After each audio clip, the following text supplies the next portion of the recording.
Hello, my name is Karin Vermeulen. I work at WAG, an Institute for Technology and Society in Amsterdam, and I'm head of program of WAG's Learn team. In another session, I tell you all about maker education, where it comes from and why I think it's so important. Today, I will dive into the changing role of the teacher or facilitator, and I will do that based on a presentation.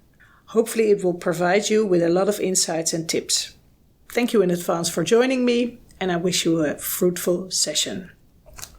Education has the potential to be the greatest enabler of preparing everyone for the future, and has a serious role to play in equipping people to create meaningful futures.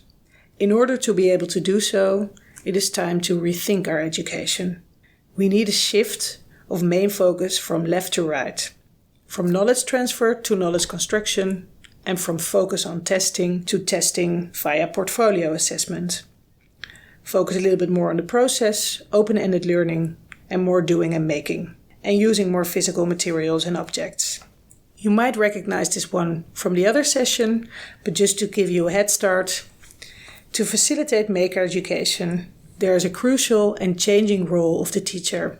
Seymour Papert, one of the founding fathers of constructionism, where maker education is based on, says it in the best possible way. He says the role of the teacher or facilitator is to create the conditions for invention, rather than to provide ready-made knowledge. But if our children should learn all these new skills, my strong opinion is that we should offer our teachers the same opportunity. Like Sylvia Martinez, who wrote the book Invent to Learn, says, it's impossible to teach 21st century learning if you have not learned in this century yourself. Teachers that we are working with for a longer period of time and that have participated in a DOIT project have developed a whole new look on their own profession. They see themselves not only as teacher, but have a more creative stance towards their educational practice. They design learning experiences, and they have a lot of fun doing it. These teachers know how to build a project around an open design question, a how can you question. If you ask a child build a bridge, you get a bridge. But if you ask a child how can you get to the other side, you get several very innovative and inventive solutions. If you start with maker education, it is important to learn and practice the art of designing and executing cross-curricular projects or interdisciplinary projects in cooperation with colleagues and often with external partners as well. And it is important to focus on facilitating the process, not the end product. To facilitate maker education, you need to be able to create a learning environment where there's active trial and error going on and space for failures. Start yourself and lead by example. And by actively reflecting on failures and asking for input and help from others, you can draw lessons and you can actually learn. It's also important to recognize frustration.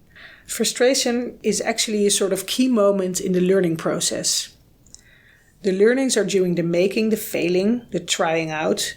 The outcomes are merely a part of the process. In the end, it's about daring to go on an adventure with your learners. An open-ended and exploratory learning experience of which you don't know the end destination at the start. And in the journey, use your own inspiration and skills to boost student engagement.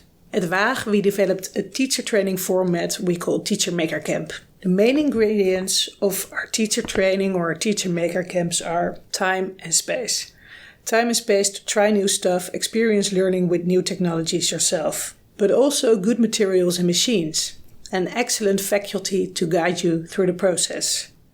We offer a lot of inspiration in the form of guest speakers and work visits, and we have fun. It's really important. Amongst others, via short maker challenges in teams. We encourage teachers to take their teacher hat off and put their student hat on, and not to question all the time, how can I do this in the classroom, but first experience things themselves. Tinkering and exploring with materials is very important, and most of all, reflecting on your own learning process. Our motto is, I don't know, but let's find out together. It's all about experience and losing fear of new technologies. And in the end, it's just partly about learning to use the 3D printer or what machine soever, since there will be new machines in 10 years, so it's about developing a different mindset. We have collected the best Teacher Maker Camp recipes and secret ingredients in an open online publication, our Teacher Maker Camp Cookbook. We hope to transfer our knowledge and experience to stimulate others around the world to organize Teacher Maker Camps themselves as well. Be aware that there are different approaches to maker education, and there's no right or wrong. But it is important to understand what you're doing and what strategy you're applying in your lessons. I really find this scheme by Ars Electronica's Future Lab very insightful. Basically, there's a difference between art thinking and design thinking. Art thinking is about creative questions, whereas design thinking is about creative solutions. Design thinking is effective for creating and shaping solutions for the future.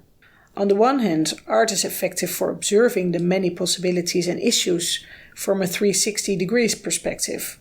Design is a solution to shape a service or product. It's like a direction, and art is more like a compass. You can use both strategies in your maker education.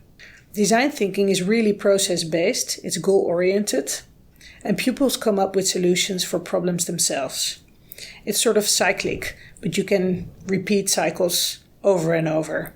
But you go from research to design to prototype. And there's also tinkering. Tinkering, which is sort of thinking with your hands, is really free and exploratory.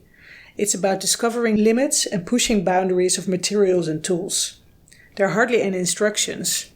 If you're interested in tinkering, I recommend you really check out Tinkering Studio of Exploratorium. It's really cool for different sort of workshops, and you can find a lot of information, but also background information on tinkering. You can implement phases of art thinking, design thinking, and tinkering in your own maker education classes. If you want to start with maker education and you haven't yet, I would really like to advise you to visit a local makerspace.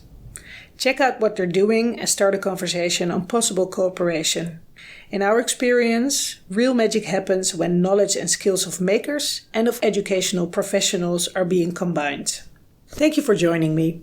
I really hope this provided you with some insights in facilitating maker education and that you're inspired to start yourself. In another session, I will tell you about our mission to offer maker education for all, and I will share a story of our Amsterdam Library Makerspaces project.